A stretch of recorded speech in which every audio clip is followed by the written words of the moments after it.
Quelques mots d'introduction peut-être d'abord. Alors, 1981, 2021, 40 ans, nous séparent de 81, ou plutôt, je dirais pour ma part, nous y relient.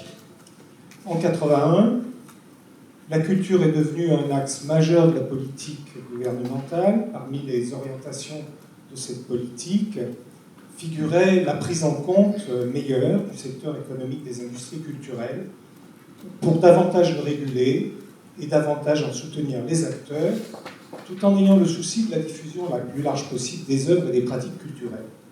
C'est une des toutes premières mesures du gouvernement que la loi du 10 août 81, préparée longtemps avant, mais votée en moins de 3 mois, quand on sait ce que c'est aujourd'hui que le vote d'une loi, c'est quand même un exploit. Et une loi qui a été votée, il faut le rappeler, à l'unanimité. Cette loi régit encore aujourd'hui la vie du livre en France et n'a cessé, pendant 40 ans, d'animer les débats professionnels. Nous allons donc revenir sur ce moment qu'a été 81 dans le secteur du livre et sur le paysage économique et culturel qu'elle a dessiné et qu'elle encadre aujourd'hui. Pour cela, nous avons plusieurs invités aux tables ici présentes qui vont nous aider à éclairer les faits et vont nous apporter leur point de vue professionnel sur la loi, ses effets et peut-être ce qu'ils attendraient de plus pour que le secteur se porte mieux, le secteur du livre, et toujours mieux. Nos invités sont tous actifs en Bourgogne-Franche-Comté. Ce sont tous des professionnels ou anciens professionnels du livre. Ils représentent ces maillons de la chaîne du livre qui assurent la mise en forme des œuvres, leur diffusion dans les circuits commerciaux et dans les réseaux institutionnels non commerciaux. Gérard Gauthier, avant 81, a travaillé chez Gallimard comme diffuseur. Il représentait cette maison sur le territoire suisse. Puis jusqu'en 86 chez De Noël. Il a créé en 1987 les éditions de l'Armançon à Précy-sur-Tille, sous-Tille, pardon. Son ambition était d'éditer des ouvrages relatifs à la région bourguignonne et des textes d'auteurs nés ou vivants en Bourgogne, et il a à son actif 330 titres, 120 auteurs et quelques découvertes parmi ces auteurs. Alors ensuite, les libraires.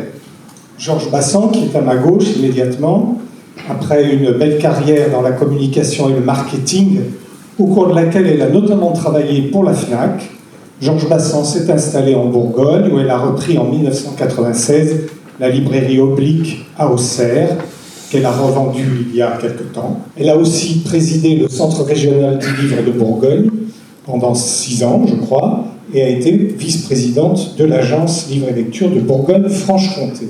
Alors, suit Anne Caillot. Anne Caillot, qui a d'abord travaillé au Bon Marché, avant d'exercer le métier de libraire, elle aussi, à partir de 1979. En 89, Anne Caillot a pris la direction d'un commerce très particulier à Beaune, l'Athénéum de la vigne et du vin, qui appartenait alors au groupe Flammarion, et qui vend toujours des livres et du vin. Anne Caillot a l'autre corde à son arc, et je la signale tout de suite, car elle nous sera très utile dans cette conversation. Elle est aussi élue municipale de Beaune, adjointe au maire, chargée de la vie associative, de l'animation culturelle et du spectacle vivant depuis 2014, je crois. À ce titre, elle a sous sa responsabilité des services culturels municipaux, et en particulier la bibliothèque.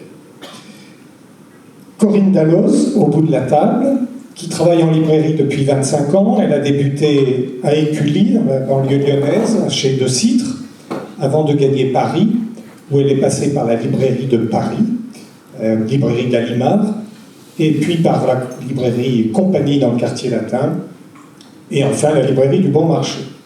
Corinne Dalloz s'est installée ensuite dans le Jura, où elle a contribué avec détermination et passion de 2009 à tout récemment à la renaissance et au développement de la librairie paulinoise, librairie qu'elle vient de quitter pour mener un projet personnel, puisqu'elle ouvrira en effet une nouvelle librairie à Champagnole, dans le Haut-Jura, au mois de février prochain, si tout va bien.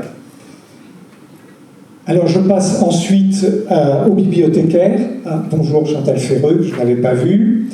Les bibliothécaires qui représentent donc la diffusion du livre hors secteur commercial. D'abord Émilie Bartet, qui est immédiatement à la droite de Gérard Gauthier, qui est conservatrice de bibliothèque. Elle est depuis 2020 directrice du service commun de la documentation de l'Université de Bourgogne. Elle est également, et c'est important, élue du consortium Couperin, dont nous reparlerons, qui est un regroupement de 250 établissements universitaires de recherche, dont la mission principale est de négocier auprès des fournisseurs des tarifs et conditions d'accès aux publications scientifiques et autres ressources documentaires numériques au bénéfice de ses membres. Et enfin, Chantal Ferreux, qui vient de nous rejoindre, qui est également bibliothécaire depuis une quarantaine d'années, mais elle est depuis devenue directrice de la bibliothèque François Mitterrand de Chenôve. Elle préside également depuis 2015 et encore pour quelques mois le groupe régional de l'Association des bibliothécaires français. Voilà pour cette introduction un peu longue, je m'en excuse, mais on va arriver maintenant au sujet de la table ronde. Alors, le prix du livre, le prix unique du livre. Avant d'expliquer pourquoi, en 1981, le gouvernement a décidé de faire voter par le Parlement une loi sur le prix du livre, peut-être est-il nécessaire de rappeler quels étaient les régimes des prix qui ont précédé ce régime de prix unique du livre. On peut dire qu'il y a eu en France, avant 1981, deux systèmes successivement, un qui a duré fort longtemps, qui était celui du prix conseillé, c'est-à-dire du prix conseillé par l'éditeur au détaillant, et le système du prix net, dit aussi donc prix libre. Le prix du livre a connu des bouleversements importants pendant les périodes de guerre, Première et Deuxième Guerre mondiale évidemment. Pendant la Deuxième Guerre mondiale, on peut dire qu'il était quasiment fixé par l'État, il était administré. Et après 1945, on est revenu au prix conseillé qui a prévalu jusqu'aux années 70. Alors pourquoi dans les années 70 on est arrivé à un problème ? Peut-être Gérard Gauthier, vous qui étiez donc éditeur, je ne sais pas où est passé le micro, il est là, c'est vous qui l'avez justement, ça tombe bien, qui était éditeur déjà, vous travailliez déjà pour l'édition à ce moment-là, pouvez-vous nous dire comment fonctionnait le prix conseillé ? Le prix conseillé, c'était l'éditeur qui le fixait. On trouve encore d'ailleurs sur des ouvrages dans les années 60, j'en ai retrouvé dans ma bibliothèque, où il y avait marqué le prix, indiqué, plus taxe locale, parce qu'il y avait une taxe locale qui était appliquée à l'époque. Et puis, dans les années 70, ça a été abandonné. Il y a eu des livres où il n'y avait même plus de prix du tout, de marqué dessus. Et si vous voulez, c'est le libraire négociait avec l'éditeur ou son diffuseur la remise sur le prix que l'éditeur avait fixé. C'était donc une manière très simple de faire, mais on comptait beaucoup plus sur la partie quantitative, c'est-à-dire que c'était le chiffre d'affaires qui prévalait pour la remise. C'était un peu comme cela que ça fonctionnait. C'est-à-dire que l'éditeur calculait son prix de revient, le prix de revient du livre, et appliquait un pourcentage sur ce prix de revient. En gros, si vous voulez, le prix du livre, on le calculait de façon très simple. 20% pour la fabrication, on multipliait par 5, et ça donnait le prix de vente que l'on conseillait aux libraires. Alors, encore une fois, ça a varié, bien sûr. Et c'est sur le prix de vente qu'il y avait donc une négociation avec le libraire ensuite. Absolument, c'est-à-dire que le libraire proposait, l'éditeur, en fonction du chiffre d'affaires que faisait le libraire, proposait une panoplie de remises qui pouvait aller. Alors, c'était assez compliqué parce que certains éditeurs partaient d'une remise très basse, comme Larousse par exemple, qui donnait, si ma mémoire est bonne, au départ 25%, et puis ensuite on grimpait petit à petit jusqu'à 35, 40, voire 45 lorsqu'il y a eu l'arrivée de la FNAC, l'arrivée des centres culturels, etc. Voilà. Alors vous venez de dire quelque chose de très important, c'est arrivée de la FNAC, arrivée des centres culturels. On a vu d'ailleurs dans le petit montage images et son de tout à l'heure, Michel Leclerc s'exprimer. On n'a pas vu la FNAC, mais on a vu Michel Leclerc. Ça a été important quand même dans les années 70. Ça a été très important, surtout qu'il y avait un précédent terrible, c'est que la FNAC qui était au départ... La FNAC, ça veut dire Fédération nationale d'achat des cadres. Vous voyez, Donc les cadres sont oubliés depuis longtemps. Et la FNAC faisait essentiellement travailler autour de la photo et de tout ce qui concernait les appareils photo, cinéma, etc. Et puis un beau jour, ils ont décidé d'ouvrir un rayon disque. Pourquoi je vous raconte ça? C'est parce que ça a eu l'impact après pour la livre. Les disquaires étaient très nombreux en France et lorsque la FNAC a fait son rayon disque, ils ont commencé par appliquer des remises de 20% sur tout ce qu'ils avaient. Et ils avaient fait appel aux meilleurs disquaires pour tenir le rayon. Il n'y avait qu'une seule FNAC à l'époque, il faut le savoir, c'était boulevard Sébastopol. Les FNAC se sont... Après, il y a eu la FNAC Rennes, mais ça a été plus tard. Et petit à petit, on a vu ce rayon disque complètement prendre le pas sur tous les autres, puisque les gens allaient à la FNAC pour chercher l'intégrale de Beethoven à 20% de moins. C'était quand même évidemment très intéressant. Lorsque on a vu cela et qu'ils ont commencé à vouloir aussi se mettre avec les Leclerc à mettre le livre dans leur rayon, ça a quand même fait peur, je crois, à certains éditeurs. L'éditeur le plus virulent, mais au bon sens du terme, ça a été Jérôme Lindon. Et il a entraîné avec lui d'autres éditeurs pour justement essayer de rompre cette spirale qui risquait de voir disparaître un grand nombre de libraires. Très bien. Alors peut-être je passe la parole à une libraire de l'époque, enfin quelqu'un qui travaillait déjà à l'époque. Anne Caillot, vous vous rappelez très bien, je crois.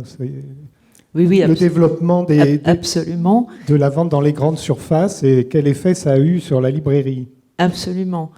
Juste une petite chose, j'ai beaucoup aimé le petit logo qui a été retenu. Je pense qu'à part les dinosaures, plus personne ne sait à quoi ça fait référence, mais cette petite étiquette, ce sont les étiquettes que les libraires collaient sur les livres du temps où le prix n'était pas marqué sur le livre.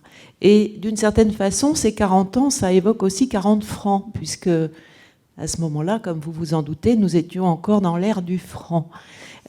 Juste pour dire que peut-être... Alors pas trop de parenthèses, s'il vous plaît. Pas trop de parenthèses, mais c'est juste parce que Gérard a fait remarquer, vous avez fait remarquer aussi, qu'il y avait beaucoup de jeunes femmes pour cette formation métier du livre.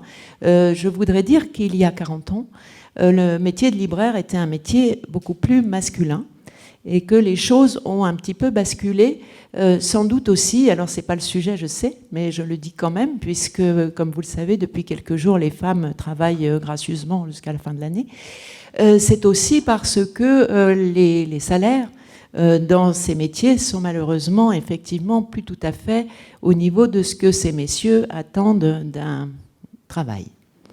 J'ai fini ma parenthèse. Oui, parlez-nous des années 70-81.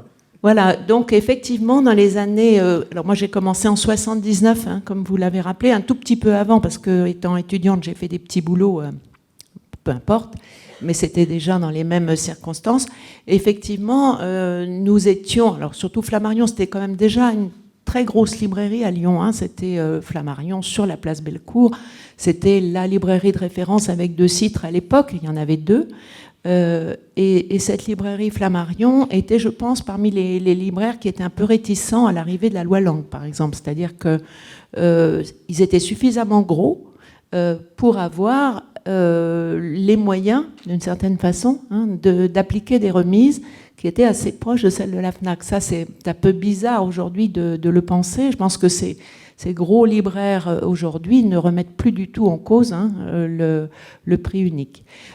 Et c'était bien sûr une gymnastique, c'est-à-dire qu'en fait, il y avait une personne qui faisait ça toute la journée, de calculer les prix par rapport aux factures, ce qui semble aussi complètement fou aujourd'hui.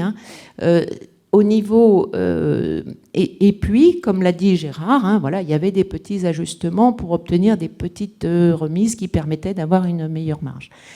Voilà. Excusez-moi, parce que j'ai peut-être perdu le début de la question, en fait. Voilà. C'est ça, c'est la digression. Oui, la question concernait comment vous avez vécu, vous, ces années 70.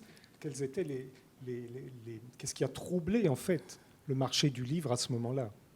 Alors l'arrivée, à Lyon particulièrement, l'arrivée de la FNAC, elle est arrivée juste à peu près dans le même moment.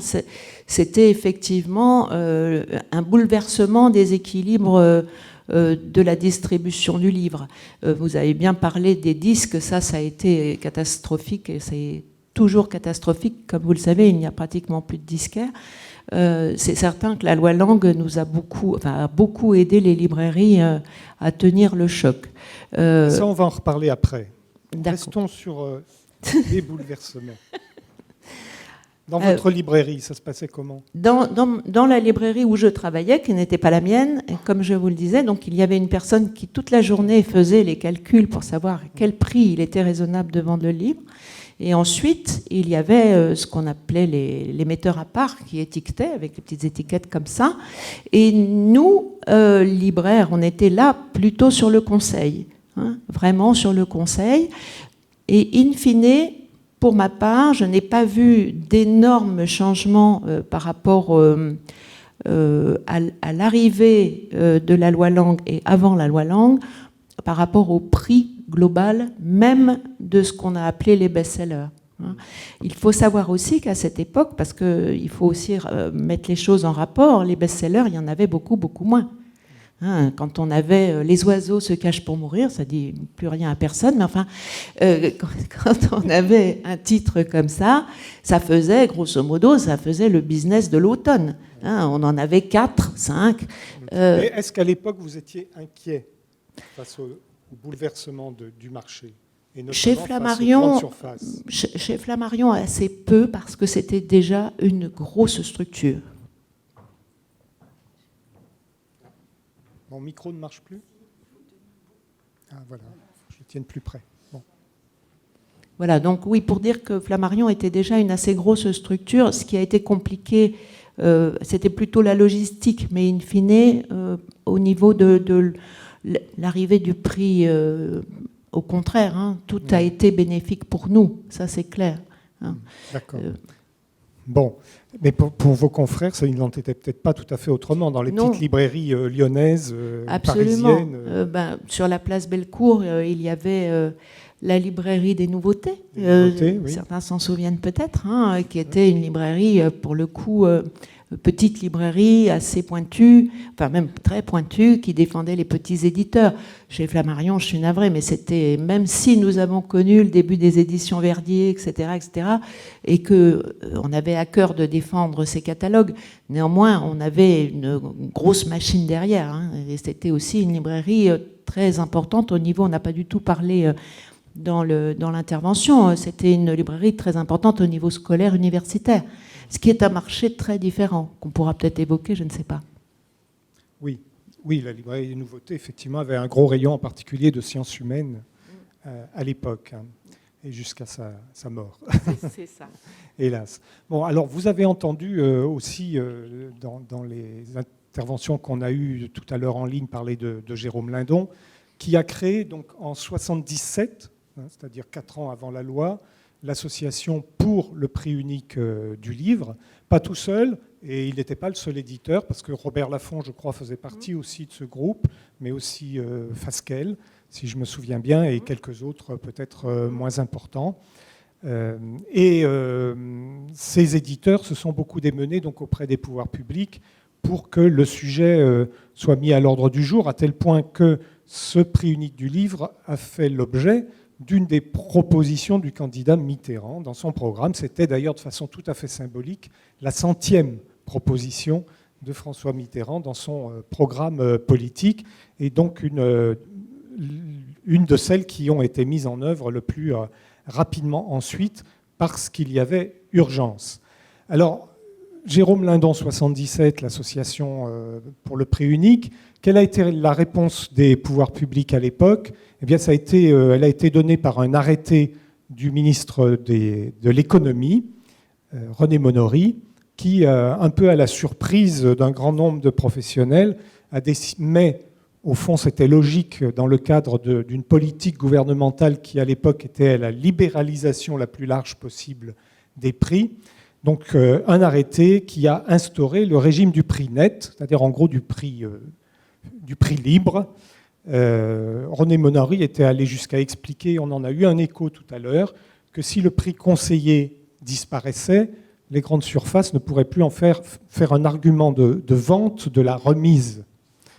On a entendu la libraire tout à l'heure, je ne sais pas de quelle librairie elle était, je ne me souviens plus, qui disait cela d'ailleurs. Hein.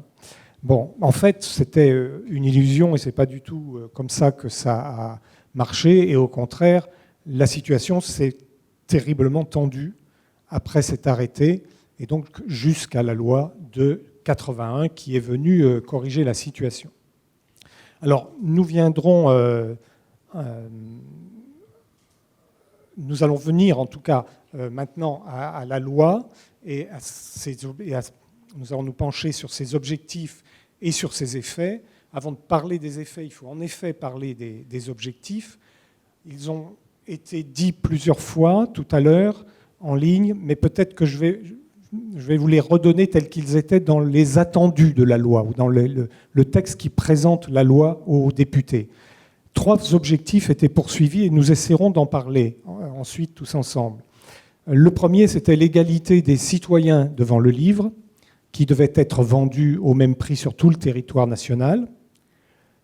Le deuxième, c'était le maintien d'un réseau décentralisé très dense de distribution, notamment dans les zones défavorisées. Le troisième, le soutien du pluralisme dans la création et l'édition, en particulier pour les ouvrages difficiles. Donc de vrais objectifs politiques.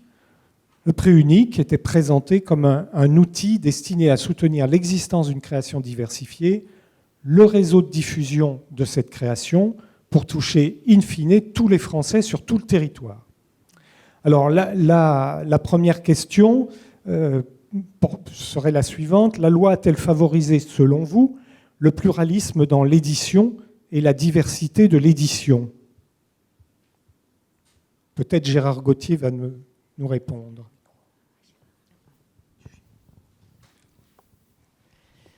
L'intérêt de la loi, ça a été effectivement de permettre aux éditeurs de publier, enfin, disons d'avoir un plus vaste champ d'investigation pour la publication.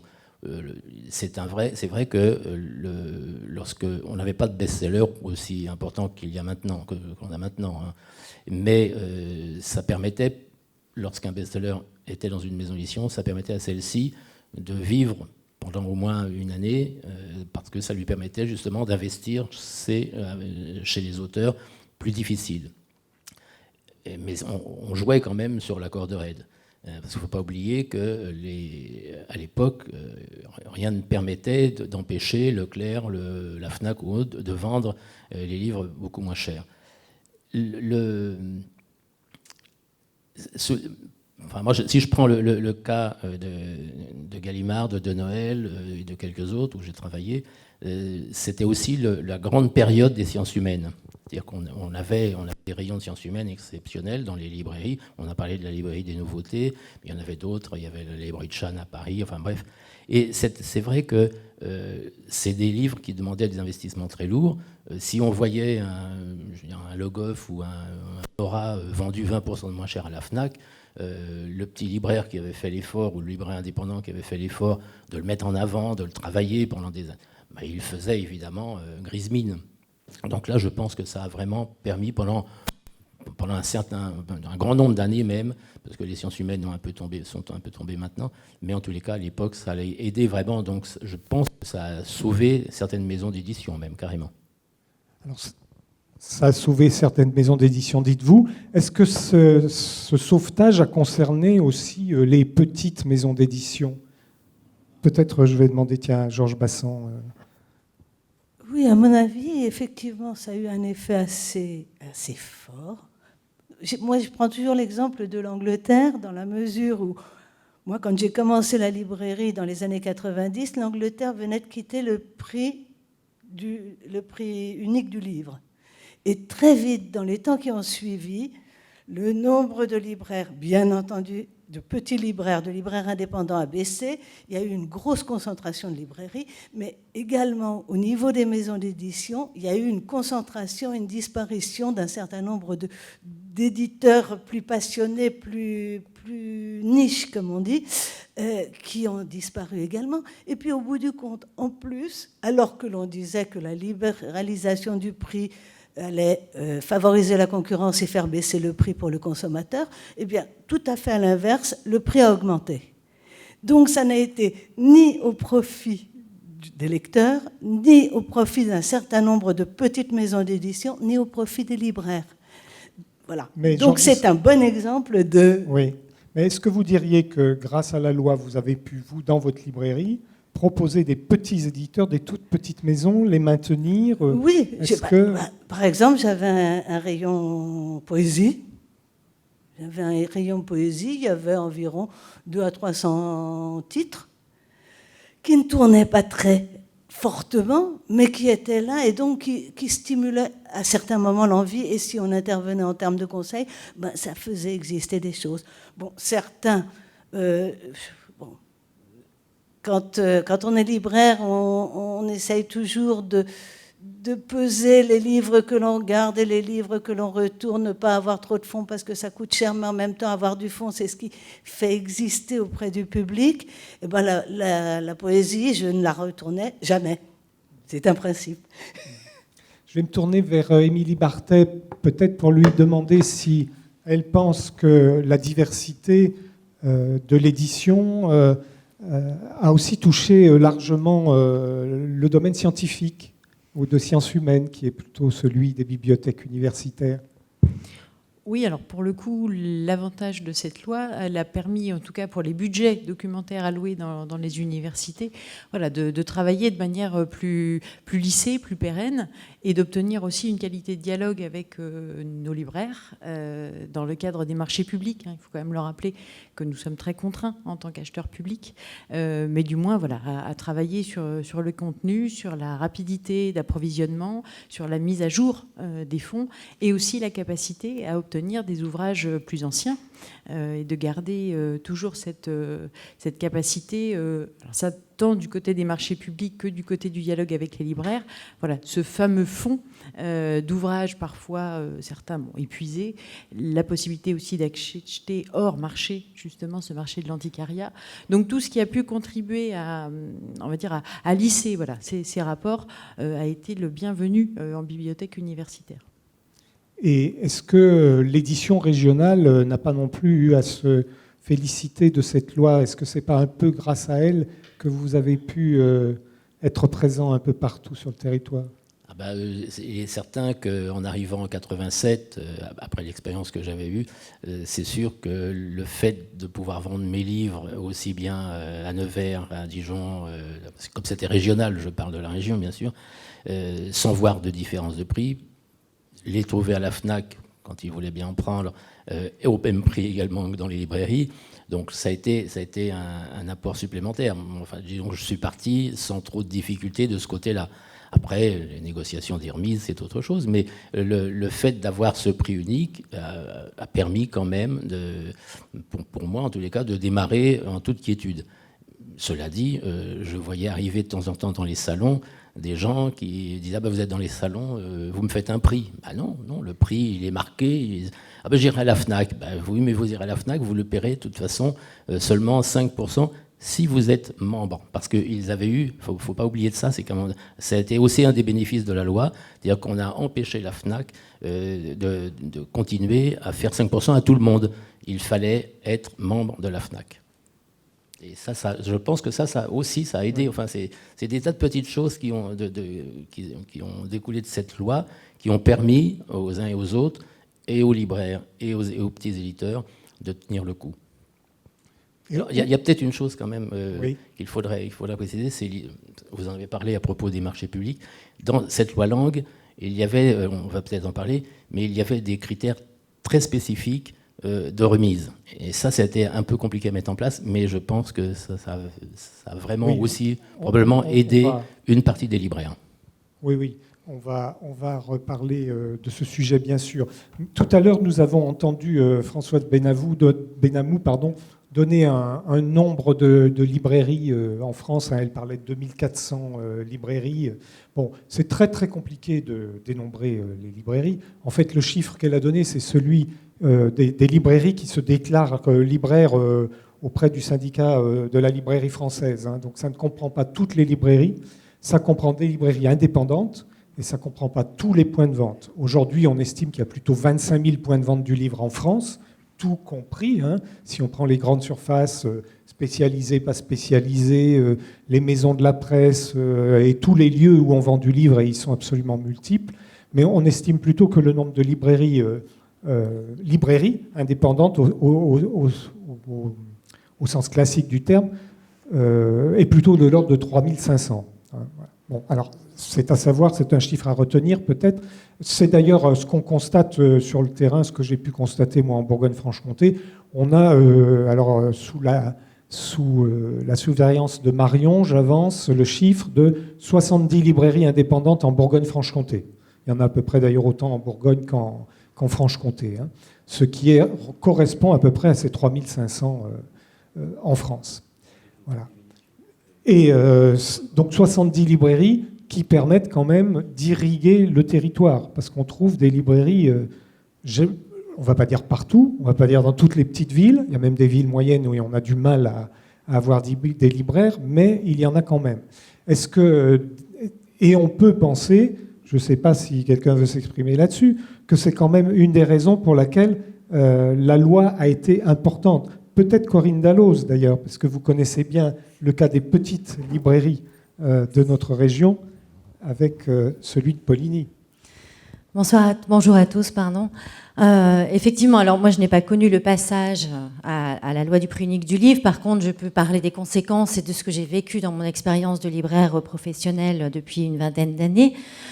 Et effectivement, la loi du prix unique du livre, on peut dire qu'elle a permis aux librairies indépendantes de survivre, de vivre, peut-être pas très confortablement, mais de survivre. Et c'est extrêmement important et nécessaire. Je dirais que ça reste aussi un formidable outil de communication, puisque comme ça a été précisé tout à l'heure, la loi du prix unique du livre n'est pas encore connue de tous. Et ça nous permet, nous, libraires indépendants, de l'expliquer et de mettre de ce fait en avant la qualité de notre service, de notre politique culturelle d'animation, de ce qui nous distingue, ce qui fait de la librairie indépendante ce qu'elle doit être aujourd'hui et demain. On pourra reparler éventuellement après. Alors, petite librairie, parlez-nous de votre petite librairie, parce que cette librairie polignoise a failli disparaître. Oui, c'est une histoire un peu particulière qui est très intéressante. Poligny est une petite ville du Jura de 5000 habitants environ, qui a vu se succéder divers libraires au cours des 100 dernières années, jusqu'en 2009, où cette petite librairie de 45 mètres carrés était possédée par une libraire qui y travaillait. Donc, effectivement, c'est un travail difficile quand on est une seule personne pour ce type de commerce. Et cette libraire a connu des difficultés et de santé et économique, et a souhaité céder son activité, sauf que personne n'a souhaité reprendre cette activité. Il faut préciser que ça demande un fort engagement et financier et personnel et professionnel. Et l'idée a émergé par la discussion de plusieurs personnes, on va dire motivées et par la lecture, et par le livre, et par le commerce dans une petite ville, pardon. Donc en fait, il y a un collectif qui s'est créé et qui a réfléchi à la possibilité d'une reprise collective de ce commerce. Par l'aide d'un comptable spécialisé sur le sujet, a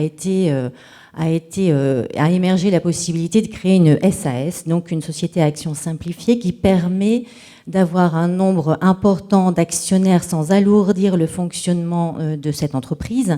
Un appel a été fait à la population.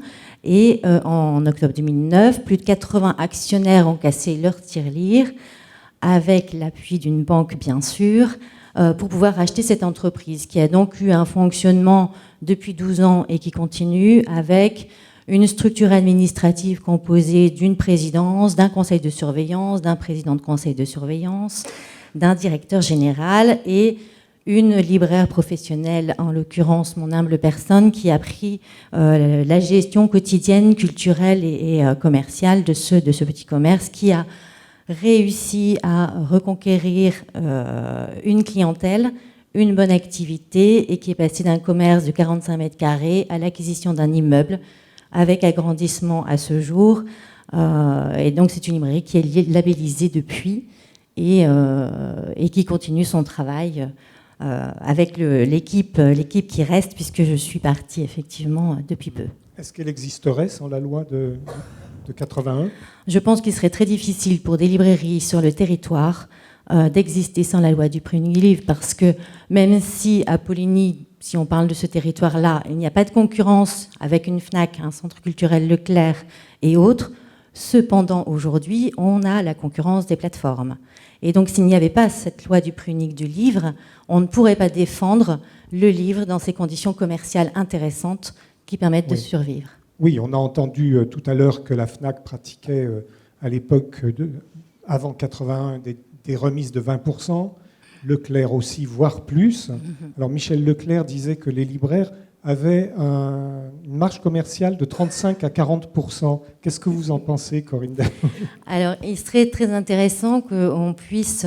il faudrait que vous cherchiez, ça serait très intéressant pour vous, dans le cadre de vos études, de chercher ce qu'on appelle le fameux camembert qui découpe le prix du livre et ce qu'il en revient à tous les acteurs de la chaîne du livre, en commençant par l'auteur jusqu'au libraire.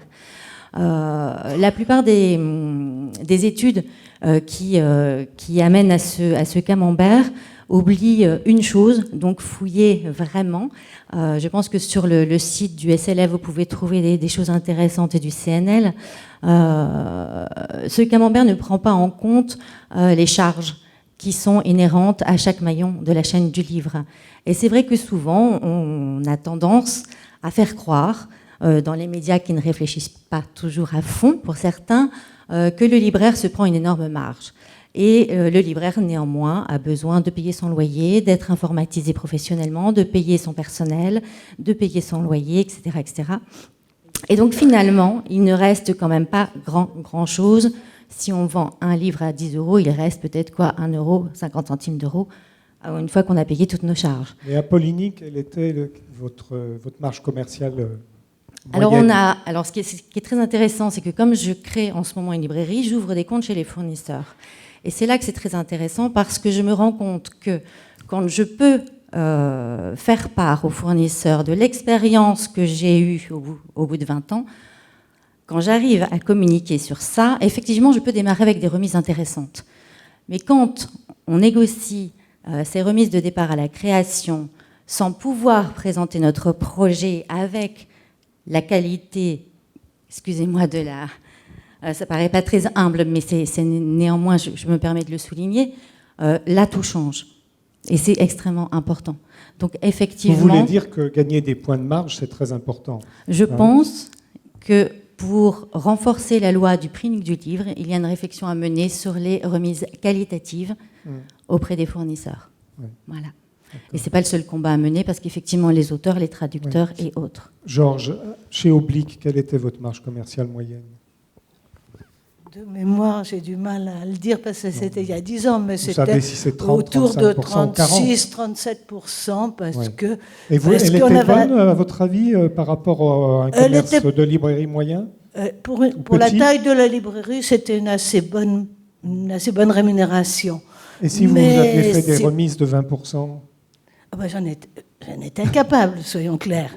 Voilà. Il est évident que de toute façon, les librairies ont une marge bénéficiaire en fin de bilan qui frôle le zéro. Il ne faut pas se raconter d'histoire, c'est ça la réalité. Une fois qu'on a payé tout et qu'on s'est à peu près un peu payé, soit le directeur de la structure, il ne reste pas un sou. Et des fois, on est même plutôt négatif. Il faut être lucide. Je crois que c'est Nicolas Georges qui disait que les librairies étaient les commerces les plus faiblement rémunérés de tous les commerces. Oui. Soyons clairs. Alors, peut-être qu'on peut dire, mais sous votre contrôle, qu'avec une marge commerciale moyenne de 30 à 35%, à la fin de l'année, on se retrouve avec un bénéfice net qui est de l'ordre de 0,7 à 1,5% du chiffre d'affaires. Avec une marge de 30 à 35%, on se retrouve avec un bénéfice net qui est plutôt négatif. Il faut dépasser les 35% pour gagner un tout petit peu. Bon, voilà, alors c'est des chiffres Or, importants. quand on crée une librairie, par exemple, et qu'on arrive et qu'on voit un éditeur, il va vous proposer pour démarrer 25%. Donc pour arriver de 25%, c'est ce que évoquait Corinne, pour arriver de 25% à 38%, qui est une façon de vivre correctement en librairie, c'est très, très long. Il faut sacrément donner des preuves, mais c'est un combat intéressant. C'est plus intéressant que de devoir négocier avec ses clients le prix du livre. En tout cas, moi, je trouve que c'est une façon plus professionnelle de travailler. Oui, oui. Et le bénéfice moyen est à peu près, en tout cas globalement sur l'ensemble de la librairie française, ce chiffre que je donne, mais qui évidemment concerne des gros et des petits à la fois, même s'ils sont tous indépendants. C'est, disons, autour de 1% de bénéfices en fin d'année. Ce qui explique qu'évidemment, il est impossible de vivre si on doit s'aligner sur des remises importantes de grande surface. Non, c'est très exactement ce qui se passe, par exemple, on évoquait le livre scolaire, c'est exactement ce qui se passe pour le livre scolaire, où les grossistes ont fait de telles propositions, parce que le livre scolaire est exclu de la loi langue, malheureusement. Oui, le livre scolaire. Et donc, ça a posé de gros problèmes à la librairie, et beaucoup de librairies, au moment du passage à la gratuité des livres du lycée, ont fermé, justement à cause de cette prégnance des grossistes qui pouvaient faire aux établissements scolaires des remises de 30 à 35%. Ce que le libraire ne pouvait pas faire, il avait moins. Oui. C'est tout. Oui, ça peut-être que ça n'a pas été suffisamment souligné. Effectivement, il y a quand même cette exception du livre scolaire qui fait d'ailleurs, c'est bien une preuve que la loi a été utile pour les autres livres et pour les libraires, que les libraires sont quasiment absents aujourd'hui, les libraires indépendants, sauf les très très gros, du marché du livre scolaire. Ils résistent grâce au... Vous voulez ajouter quelque chose, Anne Caillot ? Je veux bien. Mais même sur le marché du livre, entre guillemets, non scolaire, il y a quand même une petite dérive qui est liée à l'importance de gros acteurs, de gros porteurs comme Mola ou Furet du Nord de Citre, etc. etc. C'est les gros dont je... Voilà, mais parle. eux, ils ne sont pas que sur le livre scolaire. Ils Oui, sont bien sûr. aussi très acteurs sur, par exemple, le marché des bibliothèques, qu'elles soient universitaires ou municipales. Et je pense que ça, c'est effectivement une des dérives qui n'aide pas la librairie traditionnelle à trouver son équilibre. C'est-à-dire que c'est le code des marchés publics qui fait que on doit répondre à un certain nombre de critères et il est bien souvent extrêmement difficile pour le libraire de la ville. Pardon. Je vais trop vite, d'accord. Oui, on y reviendra quand on parlera peut-être de vos desiderata par rapport aux améliorations à apporter à la loi. Mais alors, Corinne Dalloz, vous disiez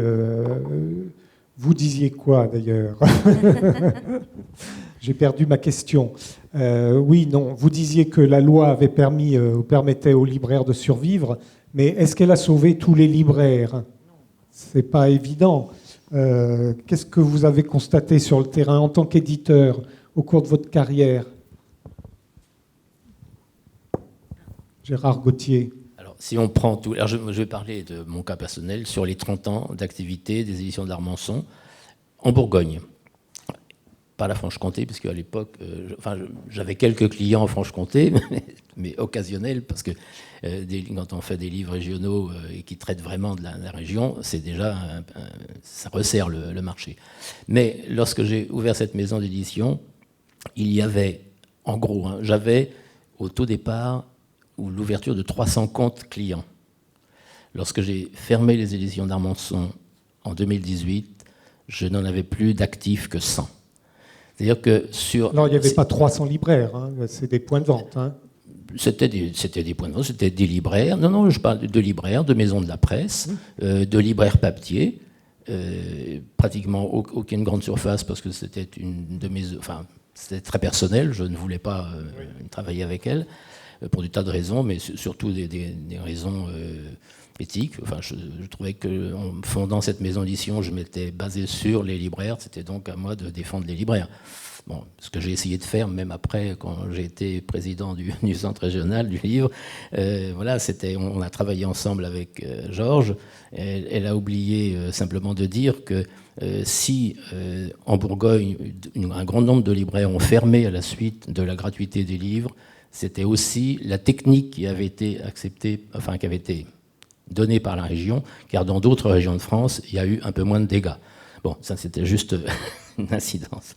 Donc, moi, je pense que lorsque j'ai fait ce constat de la diminution des points de vente, c'est surtout parce que, parallèlement, on a vu en Bourgogne des centres culturels se fonder, on a vu des cultures arriver, et la vente Amazon.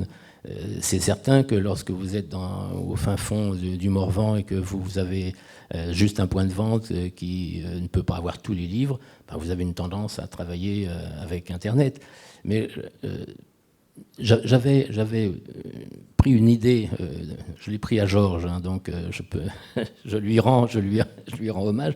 Elle m'avait dit, moi je dis à mes clients, pour les garder, si vous me passez un mail le soir, moi le lendemain matin je vous donne la réponse, en plus j'ai peut-être le livre.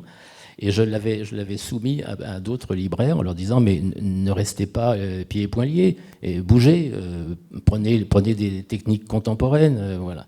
Bon, mais ça n'a pas empêché de voir partir sur Dijon, lorsque j'ai ouvert la maison d'édition, il y avait, je crois ne pas me tromper, 9 libraires.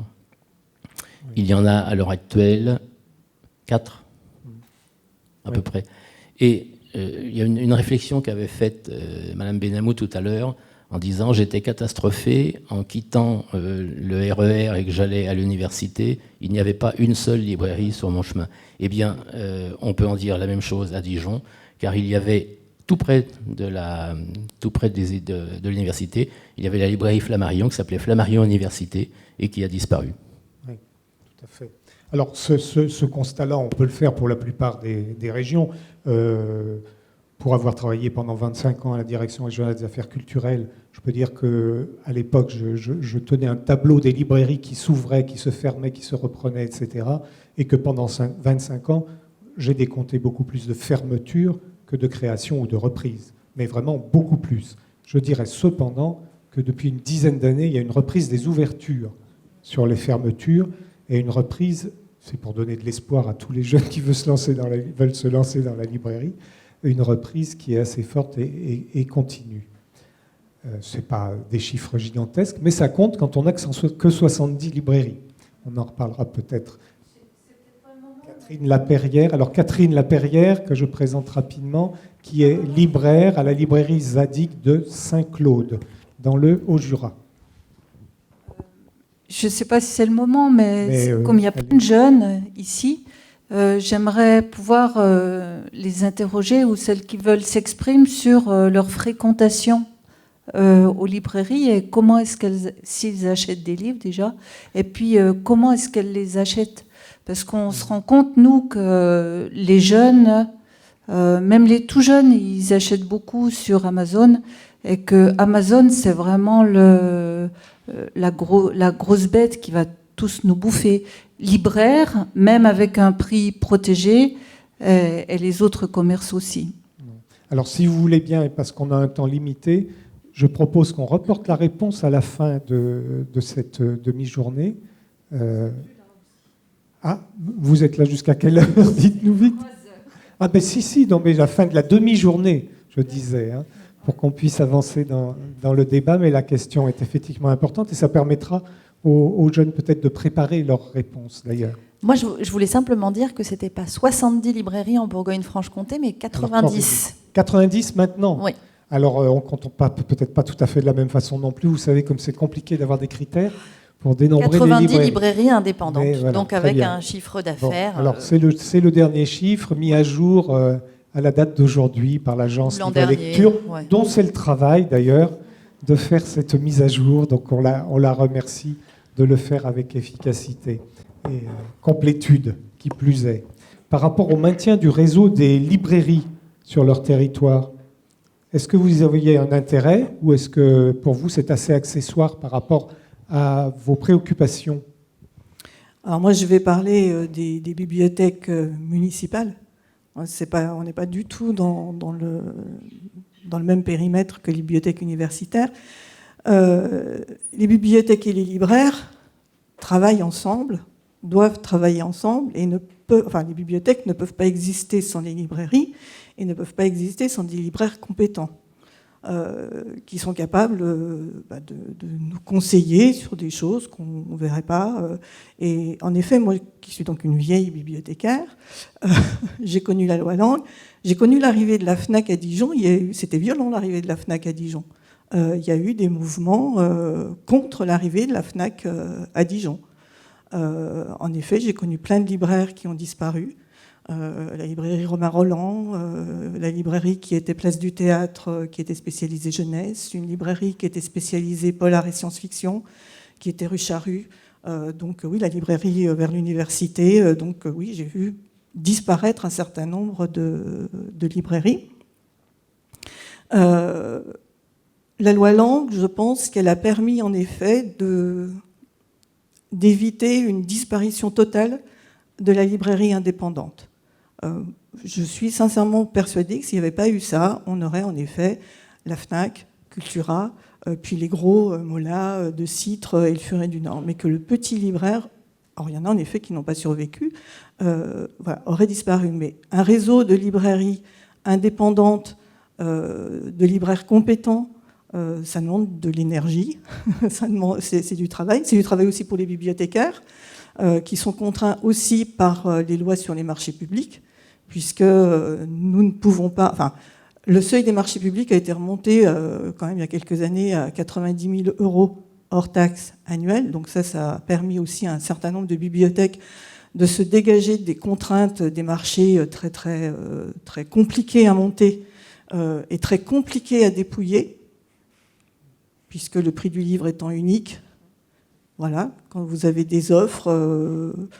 à titre personnel, j'estime que la loi sur le marché, les marchés pour les bibliothèques, c'est juste une catastrophe pour tout le monde. C'est mon point de vue. Voilà, mais oui, les bibliothèques, je pense que les bibliothèques qui n'ont pas de librairie sur leur territoire, c'est beaucoup plus compliqué pour elles. Pourquoi c'est plus compliqué ? Parce qu'on n'a pas ce lien de proximité, parce que dans les bibliothèques, on ne fait pas que lire et faire du prêt et des retours. On est aussi un peu, parfois, souvent assommé par les tâches administratives. J'avais dit un jour à une lectrice qui me disait « Mais je ne comprends pas, vous n'avez pas lu ?» Elle m'avait montré 5 ou 6 livres en nouveauté, j'en avais lu aucun. « Mais vous ne lisez pas ?» Je lui ai dit « Mais je suis comme vous, madame, moi je lis le soir et le week-end. Hein. » Donc on a toutes ces contraintes-là. Oui, moi, un de mes professeurs m'avait dit « Si vous aimez lire, ne faites pas ce métier. » Oui. Bon. Voilà, c'était très clair. C'est M. Garetta, grand. Voilà, merci. Voilà. Merci Chantal Ferreux. Émilie Barthès veut peut-être ajouter quelque chose. Est-ce que vous êtes du même avis ? Oui, mon avis ne va pas être très différent. La réalité, c'est... ce que je disais tout à l'heure, c'est que je trouvais très positif l'arrivée de cette loi parce qu'au moins, enfin, on ne parlait pas d'argent avec les fournisseurs. On pouvait parler des services rendus. Et c'est là où j'insiste quand même sur le fait que certes, l'Université de Bourgogne, on achète nos livres au Furet du Nord de Citre dans le cadre d'un marché public. Oui, bon, c'est un fait. Toutefois, on utilise la librairie Grangier. Mais l'avantage en tout cas, une des réalités, c'est qu'on peut enfin travailler vraiment sur les services rendus par ces, certes, gros libraires. Alors j'entends bien que la bataille est peut-être perdue d'avance avec des libraires indépendants, parce que c'est sûr que c'est 15 000 documents qui entrent, par exemple, annuellement à l'Université de Bourgogne. C'est un gros marché. Donc il y a un niveau de rythme, de capacité à fournir. Quand vous avez les codes qui sortent, il faut qu'on soit les premiers à les avoir. On ne peut pas se permettre d'avoir de délai. Bon, il y a tout un tas vraiment de points de service qu'on observe qui font que certainement ça donne la priorité aux entreprises les plus fortes et les plus armées. Vos fournisseurs aujourd'hui sont des grosses librairies. Toutefois, pour mettre un bémol, on a quand même, si on a un service des marchés compréhensif, la possibilité de changer, de faire évaluer nos critères de sélection des prestataires. Et je pense que c'est là-dessus, peut-être, pour nos métiers, qu'il faut qu'on se réinterroge sur la place qu'on donne, la capacité qu'on peut avoir d'avoir des réponses de librairies indépendantes. D'accord. Alors, peut-être une autre question pour terminer sur les effets de cette loi. Il était prévu par la loi de 81 que les remises consenties par les éditeurs aux libraires prendraient en compte d'une façon plus approfondie le service qualitatif apporté par les libraires par rapport à chaque livre. Est-ce que, à votre avis, et je pose la question à la fois aux éditeurs et aux libraires, est-ce que cette partie-là de la loi a eu un effet positif? Qui est-ce qui veut répondre? D'abord, Gérard Gauthier. Alors, est-ce que vous avez fait de meilleures remises aux libraires qui faisaient le meilleur travail? Alors, il faut savoir que les documents de vente à l'époque, ça a été quelque chose d'assez exceptionnel. On avait deux feuilles, en quelque sorte. Un, la remise quantitative. Deux, la remise qualitative. C'est-à-dire qu'on partait d'une remise relativement basse et on rajoutait des points en fonction, alors, bien entendu, du chiffre d'affaires, ce qui fait que des grandes librairies comme Mola, Bordeaux, eux, ils avaient le maximum. Et de l'autre côté, c'était le service rendu par le libraire à l'éditeur. Le fait de mettre des livres en vitrine, le fait de participer à la promotion d'une collection, le fait de recevoir des auteurs, le fait d'avoir un fonds permanent de poésie ou de théâtre ou aux livres régionaux. Enfin, donc il y avait toute une série de critères qualitatifs.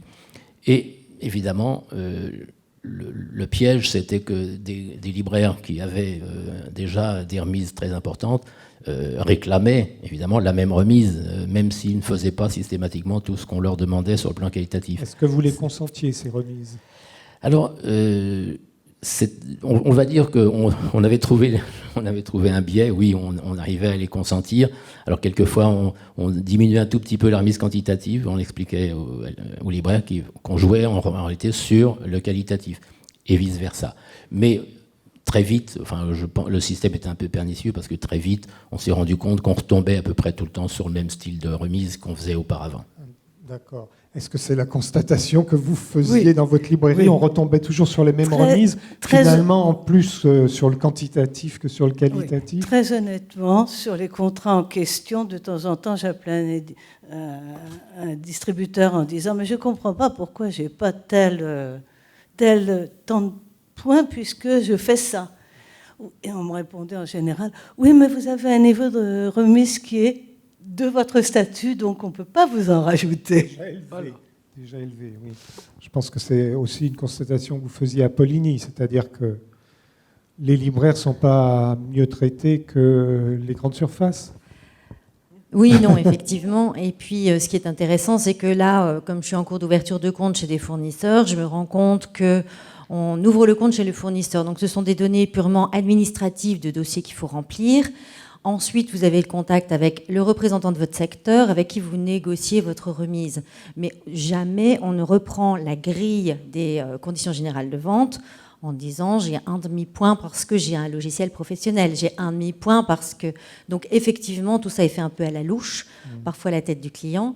Si c'est dû à son expérience ou à ses motivations extrêmement importantes de départ, tant mieux. Si on n'a pas l'occasion de transmettre et ses motivations, son enthousiasme et son expérience, ça tombe un peu à l'eau. Voilà. Donc effectivement, il y a un travail à refaire, à poursuivre. Merci. Françoise Benamou, tout à l'heure, expliquait que la loi avait une grande qualité, c'est qu'elle s'était adaptée au fil des années en fonction des évolutions du secteur du livre. Et il est vrai, peut-être faut-il le repréciser ici, que divers textes législatifs depuis 1981 ont modifié la loi pour l'adapter aux évolutions. Alors il y en a une qui a été très très importante, et j'y reviendrai, mais je vais citer les autres d'abord. La loi sur le prix du livre numérique de 2011, qui a fait en sorte que le livre numérique homothétique du livre imprimé soit vendu au même prix que le livre imprimé, ce qui évitait une concurrence entre la vente en ligne et la vente de livres numériques en ligne par des plateformes et la librairie. Et puis aussi la loi relative à la consommation de 2014 qui a créé le médiateur du livre dont nous avons entendu parler également ce matin et qui joue un rôle absolument essentiel pour précisément faire évoluer la loi. Nicolas Georges l'a évoqué. Et puis également, en 2014, la loi encadrant les conditions de la vente à distance des livres, et la personne qui représentait le Centre national du livre l'a évoqué, c'est-à-dire l'impossibilité, quand on vend à distance et que le client ne vient pas chercher son livre en librairie, d'accorder une remise de 5%. Ces textes-là ont été importants, mais il y en a un autre qui est un peu plus ancien et qui est de 2003, et qui est la loi relative à la rémunération au titre du droit de prêt en bibliothèque, et qui renforçait aussi la protection sociale des éditeurs. Il est peut-être intéressant de revenir sur le droit de prêt. Il s'agissait de trouver un système compensant ce que les éditeurs estimaient être un manque à gagner, c'est-à-dire les prêts de livres en bibliothèque. Ils estimaient qu'un prêt de livres en bibliothèque, c'était une vente manquée, en réalité, pour eux. Et d'autre part, il s'agissait de mieux rémunérer les auteurs, on n'en a pas beaucoup parlé ce matin, effectivement, et de créer un système d'assurance vieillesse complémentaire pour les auteurs, système qui leur manquait. Alors cela s'est fait en réglant un autre problème qui est celui des remises consenties par les détaillants aux collectivités. Vous en avez parlé, Madame Caillot, Émilie Barthet, Chantal Ferreux, tout à l'heure. Globalement, à l'époque, quand la loi s'est mise en place, on estimait que les collectivités bénéficiaient de remises de l'ordre de 22% sur le prix de vente au public des livres. La loi a ramené cette remise maximale à 9%, ce qui fait quand même un différentiel de 13%, sauf pour les livres scolaires. Alors les libraires sont gagnants, parce qu'ils le vendaient. Alors on peut dire que si on prend un livre à 20 euros, par exemple, en faisant 22%, le libraire vendait son livre à la collectivité à 15,60. Après la loi, ce n'était donc plus 15,60, c'était ces 20% moins les 9%, c'est-à-dire 18,20, moins 1,20 qui représentait 6% de plus, ce qui faisait qu'en fait, globalement, 15% du prix du livre allait au système de rémunération des auteurs. Voilà comment ça fonctionnait. Mais alors là-dedans, les grands perdants, et ils n'ont pas manqué de le faire savoir à l'époque de façon assez virulente, c'était les collectivités et les bibliothèques. Donc je me retourne vers Chantal Ferreux et Émilie Barthet pour savoir si cette loi a eu un impact négatif sur les bibliothèques dans lesquelles elles étaient à l'époque, et s'ils estimaient donc que ce dispositif du droit de prêt est inadapté, ou finalement, qu'est-ce que vous en pensez aujourd'hui? Est-ce que votre point de vue est le même que celui des bibliothécaires de l'époque? Alors, c'est complexe et compliqué. Voilà. Je me souviens en effet des discussions pour avoir participé à un stage où il y avait Jérôme Lindon et mais il aurait pu écorcher vif les bibliothécaires, je pense qu'il l'aurait fait. C'était extrêmement violent. C'est-à-dire qu'à l'époque, de mémoire c'était 82-83, il estimait que chaque personne adhérant en bibliothèque aurait dû payer un droit d'inscription en bibliothèque de 500 francs par personne, ces 500 francs étant reversés aux éditeurs. Donc là, j'étais toute jeune, j'avais à peu près votre âge, donc je suis restée couate parce que je n'avais pas grand-chose à dire en face. Mais ça a été, oui, très, très violent. Ça a vraiment déchiré aussi. Les éditeurs n'étaient pas tous d'accord entre eux. Donc ça a été une période, oui, assez violente. La diminution de la remise aux bibliothèques, oui, elle a impacté fortement le budget d'acquisition des bibliothèques. Les collectivités, les mairies, pour la partie que je connais le mieux, n'ont pas augmenté le budget d'acquisition des bibliothèques en conséquence. Donc ça, clairement, il y a eu un impact. Évidemment, on est tous d'accord pour que tous les acteurs de la chaîne du livre aient une rémunération et aient droit à une retraite décente. La question n'est pas là. Mais oui, l'impact de la diminution des remises a été clair. toutes les collectivités, je dirais que toutes les bibliothèques ne sont pas traitées de la même manière par leur collectivité territoriale. Il y en a qui bénéficient d'un très bon budget d'acquisition, il y en a d'autres pour qui le budget d'acquisition est la variable d'ajustement.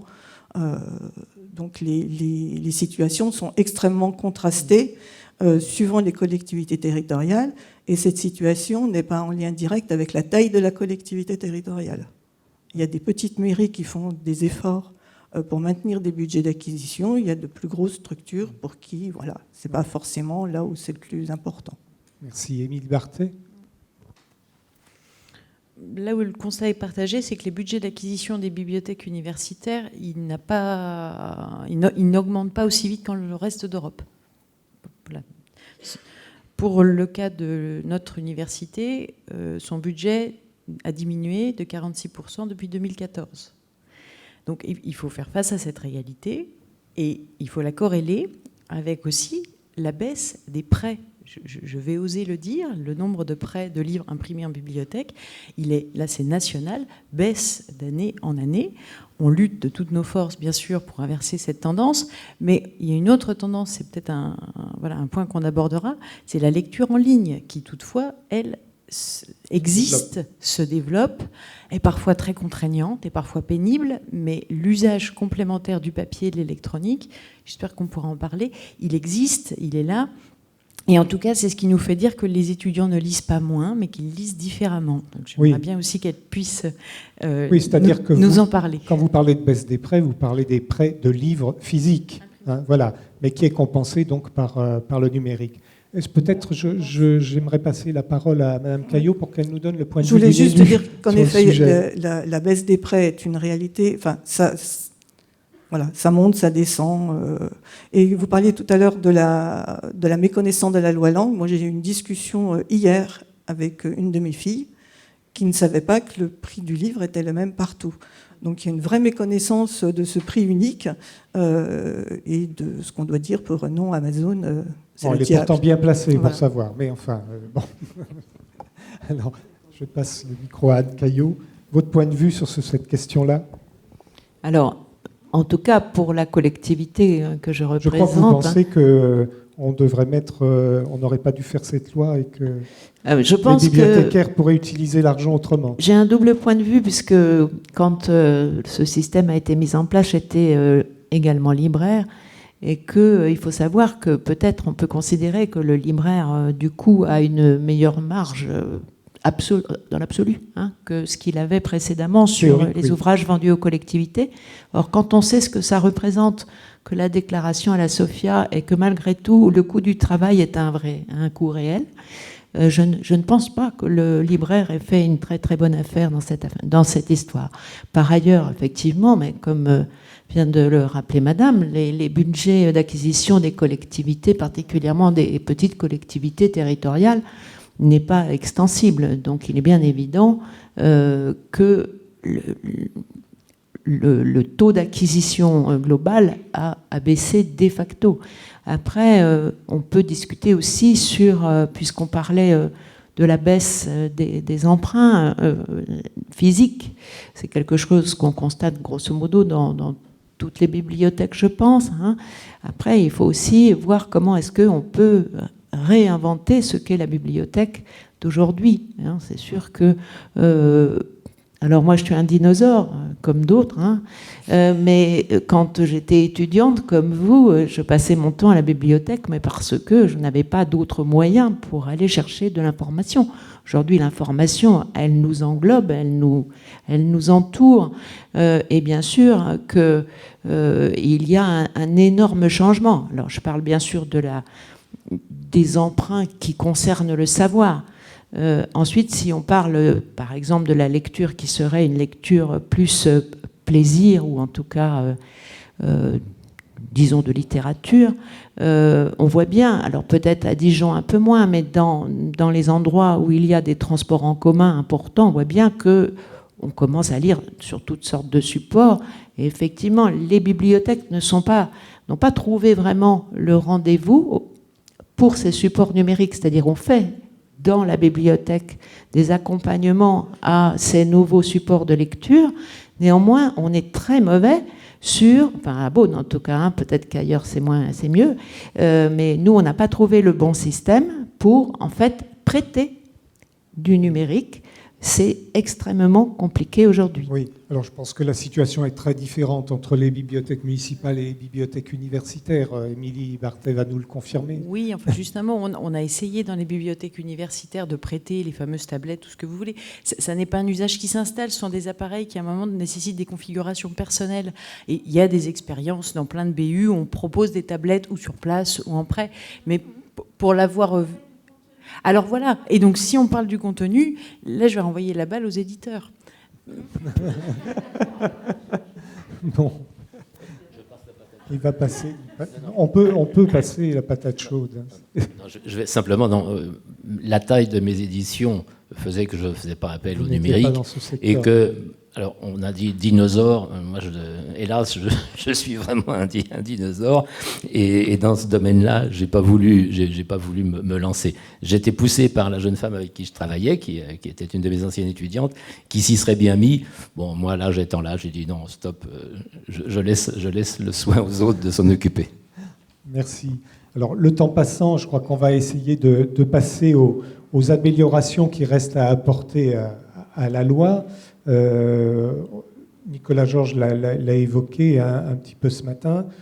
Il s'agit notamment de la proposition de loi Darcos, qui est une proposition de loi qui a été déposée donc par une sénatrice à la fin de l'année 2020, qui a été votée par le Sénat, votée à l'Assemblée nationale un petit peu modifiée, qui doit repasser au Sénat avant la fin de l'année et qui devrait donc modifier à nouveau la loi sur le prix du livre, sur des points absolument importants. Donc il y en a un qui a été évoqué dans ce qu'on a entendu ce matin, c'est celui de la vente à distance, et qui permettra de régler un des sujets qui est très douloureux pour les libraires, et qui est celui des frais de port.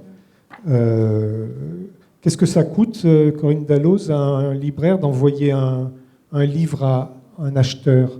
Parce que quand on est à la campagne, on a des acheteurs qui n'habitent pas forcément sur place. Oui, c'est vrai. On peut prendre comme exemple ce qui s'est passé pendant le confinement de la fin de l'hiver dernier. Puisqu'effectivement, si un libraire de librairie traditionnelle veut envoyer un livre, il est obligé d'ouvrir un compte sur le site de la Poste, d'empaqueter son livre, il faut avoir une petite logistique derrière, et puis aller à la Poste avec ses petits pieds et son chariot. Et bien sûr, on ne peut pas offrir un tarif qui soit intéressant, puisque nous-mêmes, nous payons ce tarif à la Poste. Donc en gros, c'est ça. Ça fait en gros 9 € de frais de port pour un ou plusieurs livres, les tarifs étant bien sûr différents selon le poids du colis. Une chose qui a été très intéressante, parce qu'il faut dire qu'effectivement, la loi du prix unique du livre est une contrainte qui permet de survivre. Mais la contrainte libère aussi l'imaginaire et la création, la créativité de tout le secteur économique du livre. Et pour revenir aux frais de port, ce qui a été mis en place par l'État, parce que ce qui est intéressant, c'est qu'on a des dispositifs en France qui aident tout le secteur du livre. On pourra en reparler à un moment donné. Il ne faut pas l'oublier, c'est extrêmement important. Et l'État a mis en place quelque chose d'intéressant au moment du confinement et du click and collect. Les libraires ont pu bénéficier d'un remboursement des frais de port qu'ils payaient à la Poste pour envoyer les colis aux clients. C'est-à-dire que nous, on revenait à 0,01 centime qu'on pouvait proposer à nos clients. On payait le prix fort, mais on était remboursé ensuite par l'État. Et ça a été un truc extraordinaire et qui a permis, en plus de la solidarité des lecteurs envers leurs commerces locaux et leurs librairies indépendantes en particulier, d'acquérir des nouveaux clients qui nous ont découvert grâce à un site internet, grâce à ce dispositif, etc. Et ça a joué énormément en faveur, d'où l'importance de la loi Darcos sur ce point et sur d'autres points en particulier. Et peut-être que la loi Darcos a tenu compte précisément de cette expérience, puisque c'était une expérience qui ne devait pas durer, mais qui du coup qui a été très bénéfique, effectivement. Voilà. Oui. Et peut-être que le problème va donc être réglé définitivement pour les libraires, puisque cette loi donc indique que c'est le ministère de la Culture et le ministère de l'Économie qui fixeront le tarif minimum des frais de port pour le livre sur la proposition donc, de l'autorité de régulation des communications. Alors, dinosaure pour dinosaure, je vous signale que ce système de prix spécifique à la librairie existait il y a de très nombreuses années et qu'il a été supprimé par la Poste. Par la Poste. Mais là, la Poste ne va plus pouvoir faire la même réponse aux libraires qui envoient des livres, puisqu'elle va être amenée à discuter avec les pouvoirs publics de cette question. Oui, bon, on va pas continuer dans les détails sur ce sujet-là. En tout cas, c'est la fin de la quasi-gratuité des frais de port qui était encore pratiquée par Amazon. Vous avez entendu d'autres dispositions concernant la distinction entre les livres neufs et les livres d'occasion sur Internet. C'est vrai qu'aujourd'hui, il y a un flou, vous ne savez absolument pas si ce que vous achetez, c'est du neuf ou pas du neuf sur Internet, et ça va devoir être réglé aussi. Comme seront réglés également les soldes d'éditeurs, parce qu'aujourd'hui, on est dans un système où les éditeurs peuvent solder une partie de leur tirage, alors même qu'ils sont encore en vente dans les réseaux de librairies, ce qui crée une distorsion de concurrence. Et donc ce sera réglé par le biais de la loi. En tout cas, c'est ce qui se pratique aujourd'hui via les soldeurs. Hein. Ça se pratique, c'est ce que la proposition de la Darcos veut également supprimer. Lorsque vous regardez un contrat d'auteur, dans les contrats d'auteur, il est dit que l'éditeur peut solder ses livres au bout de 3 ans uniquement. Donc de toute façon... 2 ans et avec 6 mois de... Oui, 2 ans. Oui, mais enfin, ça dépend. En tous les cas, il n'y avait pas de possibilité de solder comme ça. C'est-à-dire que si vous soldiez un livre avant ce délai, l'auteur pouvait se retourner contre vous. Non. Ce que dit la loi, c'est que lorsqu'un éditeur solde, le prix du livre doit être corrigé partout, dans tous les réseaux de vente. Mais ce n'est pas les faits. Les faits sont autres. Et c'est pour éviter effectivement qu'il y ait encore des distorsions par rapport à la loi que la proposition de loi Darcos revient sur ce sujet. Et puis il y a une chose importante, et peut-être vous allez nous donner votre avis, Anne Caillot, c'est que cette loi Darcos va permettre également aux collectivités de soutenir financièrement les librairies. Et ça, c'est quelque chose de nouveau dans notre législation. Alors effectivement, c'est intéressant ce dispositif complémentaire. Alors pour ce qui concerne Beaune, la compétence économique, en l'occurrence, mais c'est le cas de beaucoup de collectivités, hein, a été dévolue à la communauté d'agglomération, et auquel cas, ce sera à ce moment-là la communauté d'agglomération qui prendra en charge ou non ce que l'on vient d'évoquer. C'est ce qu'a fait la communauté d'agglomération pour l'ensemble du tissu économique pendant la pandémie. C'est-à-dire qu'il y a eu un abondement au dispositif mis en place par la région, et ça a été piloté par la communauté d'agglomération sur des commerces divers et variés, dont des librairies. Voilà. Très bien.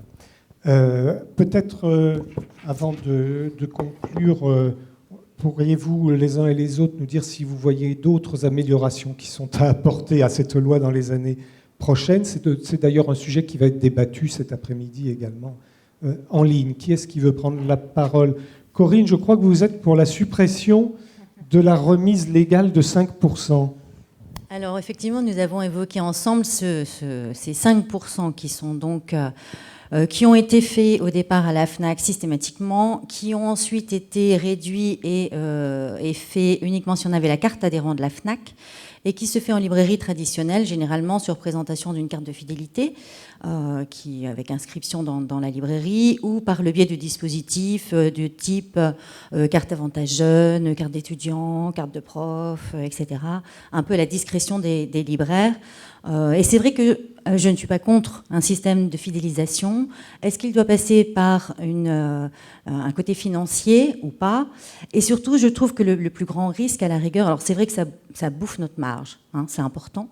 Pendant les 12 ans d'existence, enfin de mon travail à la librairie de Poligny, nous n'avions pas mis en place de carte de fidélité parce qu'on disait en fait tout simplement aux gens qu'on n'en avait pas les moyens. Cela dit, je trouve que ça entraîne un flou sur la loi du prix unique du livre, parce que de ce fait, ces 5% ne rendent pas aussi visible que ça devrait l'être le prix unique du livre, puisqu'effectivement, avec cette variation, les gens peuvent ne pas savoir où ils en sont exactement. Oui, vous avez raison, mais en même temps, c'est un outil de fidélisation. Oui, mais est-ce qu'il doit passer par là ? Peut-être pas. Si ça clarifie le prix unique du livre, Je pense qu'on a d'autres moyens en librairie Ouais. d'être plus créatifs sur le service. Alors, c'est parce que vous voulez à nouveau fâcher la FNAC, parce que la FNAC a supprimé ses remises automatiques de 5% pour créer une carte de fidélité, et donc elle n'attribue aujourd'hui les 5% qu'aux seuls clients qui ont cette carte. Vous voulez ajouter quelque oui, chose? je voulais Georges rajouter quelque chose, c'est que très souvent les clients perçoivent cette remise comme infiniment petite et pas vraiment généreuse de la part du libraire. Donc elle est perverse en plus. Ouais. Et on est obligé d'expliquer que 5% de remise à un client, c'est presque 20% de ce que l'on gagne qu'on leur donne. Ouais. Donc c'est une chose assez importante et perverse, je trouve. Alors, je crois qu'on a compris aussi que Anne Caillot était favorable à ce que les procédures de marché public soient modifiées. Oui, absolument, puisque il est assez difficile pour les collectivités. Il faut en fin de compte mettre des critères extrêmement agiles de façon à pouvoir privilégier le libraire de son secteur. Il faut savoir, on parlait du nombre de librairies. À Beaune, quand je suis arrivée il y a 32 ans, il y avait 7 librairies vivantes. Aujourd'hui, il en reste 2, si on compte celle de Leclerc, 3, et si on compte la FNAC qui vend des moulinettes, qui vient juste de s'installer, ça fait 4. Néanmoins, on voit bien qu'il y a eu une grande transformation.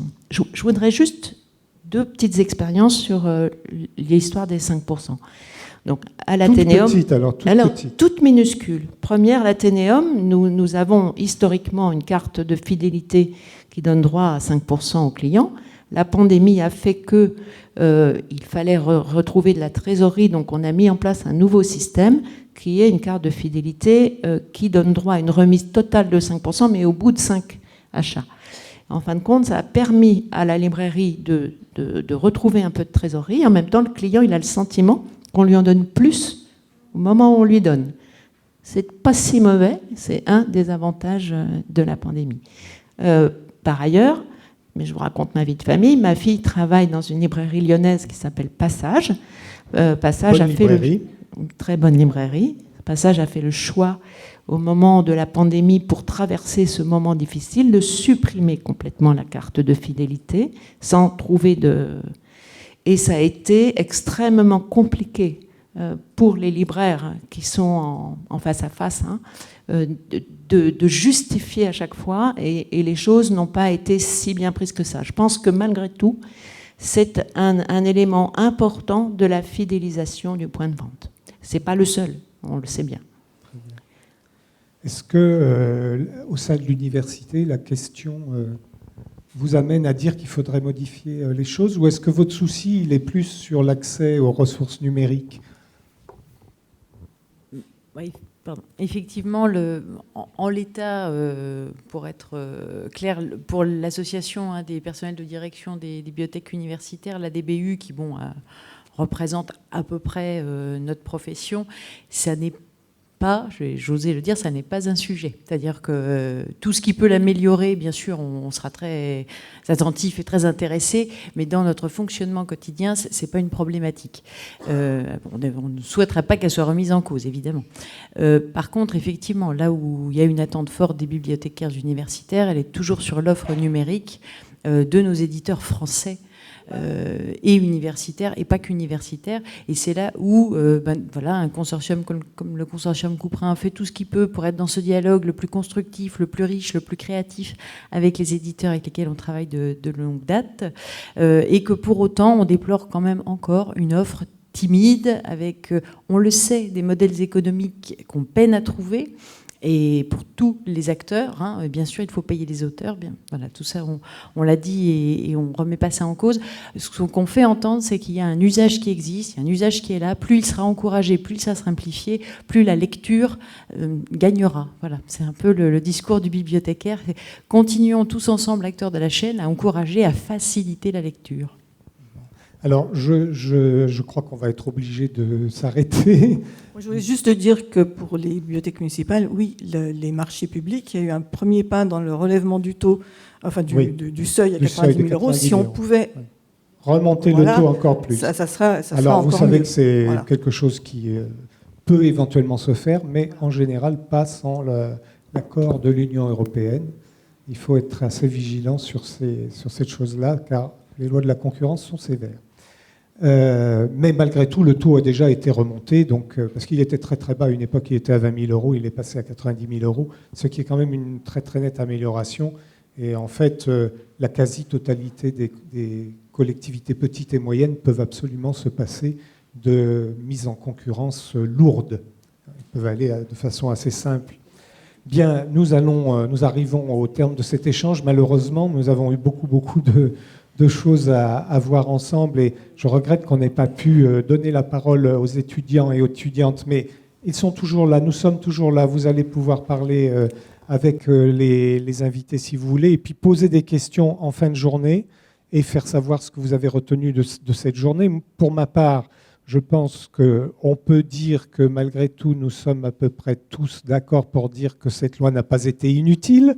Je le dirais de cette façon-là, pour ne fâcher personne, parce qu'il y a peut-être sur tel ou tel point des divergences de vues, qu'elle a permis quand même de sauvegarder une partie du réseau de librairies indépendantes en France, tout en maintenant globalement l'intérêt du public, qui a pu voir la diversité se maintenir également. 800 000 titres disponibles aujourd'hui en France, en librairie, ça n'est pas rien. Ce qu'on peut dire peut-être aussi, c'est qu'on voit aujourd'hui pas mal de libraires satisfaits de voir la clientèle revenir en librairie, parce que finalement, cette période de crise sanitaire a été une vaste campagne de communication pour la librairie, qui ne leur a pas coûté grand-chose au fond. Et en revanche, chacun en retire un peu les marrons du feu. Et ça, c'est très, très positif. Et puis, ce qu'on peut ajouter aussi, et pour les étudiants ou étudiantes qui se préparaient à être libraires, c'est qu'on voit, malgré la crise, malgré les difficultés qu'ont les libraires à vivre aujourd'hui, des porteurs de projets de librairie qui se font jour tous les ans, presque tous les trimestres, dans cette région en particulier. Il y a des petites librairies qui ouvrent avec des jeunes porteurs de projets, de jeunes entrepreneurs qui choisissent souvent d'ailleurs de s'implanter dans de petites communes ou des communes moyennes et qui voient dans la création de la librairie à la fois une espèce d'engagement, de militantisme et par ailleurs aussi peut-être une espèce de choix de vie. Vous êtes d'accord, Corinne ? Oui, c'est vrai que c'est vraiment porteur d'espoir. Il y a énormément d'ouvertures de librairies en ce moment, depuis 1 an, voire 2 ans, et des projets très différents, beaucoup de reconversions ou beaucoup de vieux comme moi qui ouvrent leur propre librairie, et des projets très différents, beaucoup de projets alternatifs aussi, avec une diversification de l'activité en café, en atelier, etc. etc. Et ça ouvre plein de portes pour les libraires de demain. Donc je remercie chacun de nos invités d'avoir bien voulu participer à cette table ronde. Je m'excuse auprès d'eux de les avoir un peu tarabustés sur les temps de parole et certainement de ne pas leur avoir donné tout le temps qu'il fallait pour parler de tout ce qu'ils auraient voulu exprimer. Mais encore une fois, on va pouvoir le faire de façon informelle. Vous avez quelque chose à ajouter, Marion ?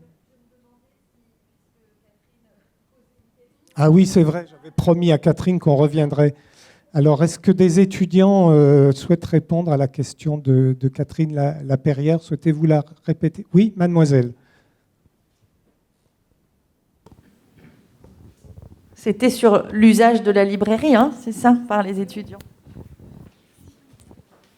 Alors, moi, pour ma part, principalement, je vais en librairie, à part quand c'est en dernier recours, parce que j'ai pas le temps, ou alors parce que la librairie l'a pas forcément, qu'il faut le temps de le commander. Là, je le prends parfois sur Amazon, même si je suis pas très fière.